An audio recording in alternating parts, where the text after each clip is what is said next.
नैसर्गिक समृद्धी असलेल्या आपल्या महाराष्ट्र राज्यात अनेक ठिकाणं अशी आहेत की जी अजूनही पर्यटकांना माहीत नाहीत आणि माहिती अभावी पर्यटक त्या ठिकाणी जात नाहीत.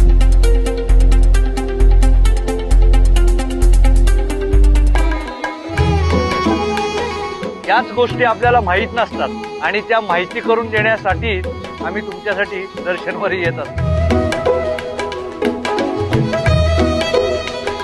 हा किल्ला आहे वनदुर्ग आणि गिरिदुर्ग म्हणजेच लोहगड.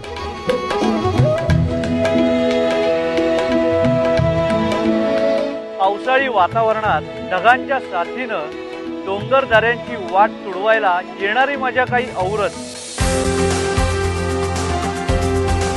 जुन्या काळी नाटक, सिनेमा, टीव्ही, इंटरनेट असं काही नसायचं तेव्हा यात्रा हेच एक विरंगुळ्याचं, मनोरंजनाचं साधन होतं. पाहायला विसरू नका सह्याद्री उपग्रह वाहिनीवर सफर महाराष्ट्राची थोडी आडवाटेची. सफर महाराष्ट्राची थोडी आडवाटेची.